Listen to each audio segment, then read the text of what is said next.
Perkenalkan, nama saya Ardita Amelia Putri. Saya dari kelas 12 MIPA 2. Di sini saya akan menjawab soal tentang pengaruh positif dan negatif kemajuan iptek. Yang pertama, dampak positif di bidang politik. Pertama, timbulnya kelas menengah baru. Pertumbuhan teknologi dan ekonomi di kawasan ini akan mendorong munculnya kelas menengah baru. Kemampuan, keterampilan, serta gaya hidup mereka sudah tidak banyak berbeda dengan kelas menengah di negara-negara barat. Dapat diramalkan kelas menengah baru ini akan menjadi nol. Pelapor untuk menuntut kebebasan politik dan kebebasan berpendapat yang lebih besar. Yang kedua, politik regenerasi kepemimpinan. Sudah jarang tentu peralihan generasi kepemimpinan ini akan mendapatkan dalam gaya dan substansi politik yang diterapkan. Napas kebebasan dan persama semakin kental. Yang ketiga, di bidang politik internasional juga terdapat kecenderungan tubuh regionalisme. Kemajuan di bidang teknologi komunikasi telah menghasilkan kesadaran regionalisme ditambah dengan kemajuan di bidang teknologi transportasi telah menyebabkan meningkatnya kesadaran tersebut. Kesadaran itu akan terwujud dalam bidang kerjasama ekonomi sehingga regionalisme akan melahirkan kekuatan ekonomi baru. Dampak negatif di bidang politik. Yang pertama, penggunaan persenjataan canggih untuk menyerang pihak lain demi kekuasaan dan kekayaan. Yang kedua, terorisme yang semakin merajalela. Yang ketiga, kurangnya privasi suatu negara akibat kerahasiaan yang tidak terjamin dengan semakin canggihnya alat-alat pendeteksi. Pengaruh positif dan negatif kemajuan iptek dalam aspek ekonomi. Pengaruh positif iptek bagi kehidupan ekonomi dapat kita ambil diantaranya. Yang pertama, pertumbuhan ekonomi yang semakin tinggi. Yang kedua, terjadinya industrialisasi. Yang ketiga, produktivitas dunia industri semakin meningkat. Kemajuan teknologi akan meningkatkan kemampuan produktivitas dunia industri baik dari aspek teknologi industri maupun pada aspek jenis produksi. Investasi dan reinvestasi yang berlangsung secara besar-besaran yang akan semakin meningkatkan produktivitas dunia ekonomi. Di masa depan, dampak perkembangan teknologi di dunia industri akan semakin penting. Tanda-tanda telah menunjukkan bahwa akan segera muncul teknologi bisnis yang memungkinkan konsumen secara individual melakukan kontak langsung dengan pabrik sehingga pelayanan dapat dilaksanakan secara langsung dan selera individu yang dipenuhi. Dan yang lebih penting, konsumen tidak perlu pergi ke toko. Persaingan dalam dunia kerja sehingga menuntut pekerja untuk selalu menambah skill dan pengetahuan yang dimiliki. Kecenderungan perkembangan teknologi dan ekonomi akan berdampak pada penyerangan tenaga kerja dan kualifikasi tenaga kerja yang diperlukan. Kualifikasi tenaga kerja dan jumlah tenaga kerja yang dibutuhkan akan mengalami perubahan yang cepat. Akibatnya, pendidikan yang diperlukan adalah pendidikan yang menghasilkan tenaga kerja yang mampu mentransformasikan pengetahuan dan skill sesuai dengan tuntutan kebutuhan tenaga kerja yang berubah tersebut. Yang ketiga, di bidang kedokteran dan kemajuan ekonomi mampu menjadikan produk kedokteran menjadi komoditi. Meskipun demikian, ada pula dampak negatifnya antara lain. Yang pertama, terjadinya pengangguran bagi tenaga kerja yang tidak mempunyai kualifikasi yang sesuai dengan yang dibutuhkan.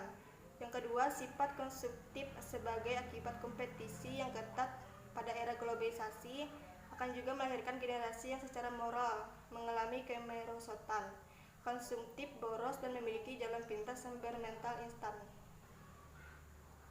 Adapun pengaruh negatif iptek dalam kehidupan ekonomi yang perlu diminimalisir antara lain. Yang pertama, kerahasiaan alat tes semakin terancam. Program tes inteligensi seperti tes Rapen, Differential Aptitudes Test dapat diakses melalui compact disk.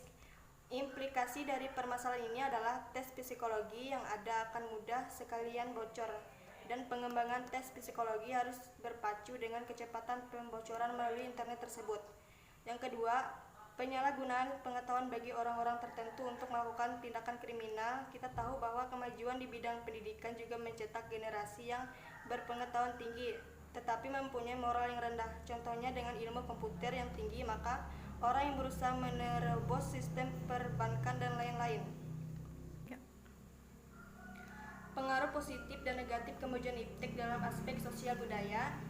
Yang pertama, perbedaan kepribadian pria dan wanita.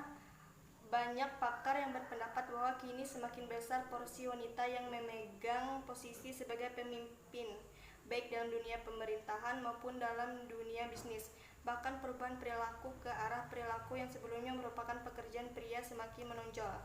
Data yang tertulis dalam buku Megatrend for Women from Liberation semakin banyaknya wanita yang memasuki bidang politik sebagai anggota parlemen, senator, gubernur, menteri, dan berbagai jabatan penting lainnya. Selanjutnya, meningkatkan rasa percaya diri. Kemajuan ekonomi di negara-negara Asia melahirkan fenomena yang menarik. Perkembangan dan kemajuan ekonomi telah meningkatkan rasa percaya diri dan ketahanan diri sebagai suatu bangsa dan semakin kokoh. Bangsa-bangsa Barat tidak lagi dapat melecehkan bangsa-bangsa Asia.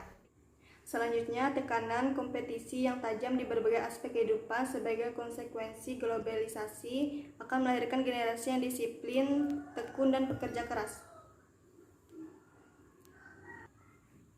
Adapun pengaruh negatif iptek dalam kehidupan ekonomi yang perlu dimilar budaya. Yang pertama, kemerosotan moral di kalangan warga masyarakat, khususnya di kalangan remaja dan pelajar. Kemajuan kehidupan ekonomi yang terlalu menekankan pada upaya pemenuhan berbagai keinginan material dan penyebab sebagai warga masyarakat menjadi kaya dalam materi tapi miskin dalam rohani. Yang kedua, kenakalan dan tindak menyimpang di kalangan remaja semakin meningkat, semakin lemahnya kewibawaan tradisi-tradisi yang di masyarakat, seperti gotong royong dan tolong menolong, telah melemahkan kekuatan-kekuatan sentripetal yang berperan penting dalam menciptakan kesatuan sosial. Akibatnya bisa dilihat bersama, kenakalan dan tindak menyimpang di kalangan remaja dan pelajar semakin meningkat dalam berbagai bentuknya seperti perkelahian, coret-coret, pelanggaran lalu lintas sampai tindakan kejahatan.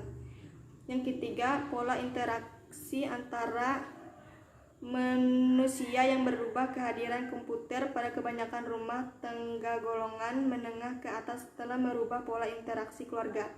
Komputer yang disambungkan dengan telepon telah membuka peluang bagi siapa saja untuk berhubungan dengan dunia luar. Program internet, relay, chatting atau IRC, internet dan email telah membuat orang asik dengan kehidupan sendiri. Selain itu, tersedianya berbagai warung internet telah memberikan peluang kepada banyak orang yang tidak memiliki komputer dan saluran internet sendiri untuk berkomunikasi dengan orang lain melalui internet.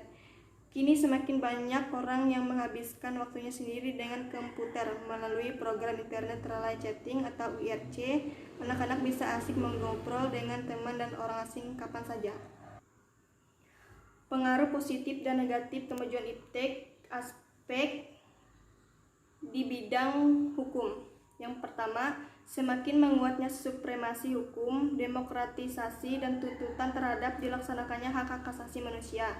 Yang kedua, menguatnya supremasi sipil dengan mendudukkan tentara dan polisi sebatas penjaga keamanan, kedaulatan, dan ketertiban negara yang profesional.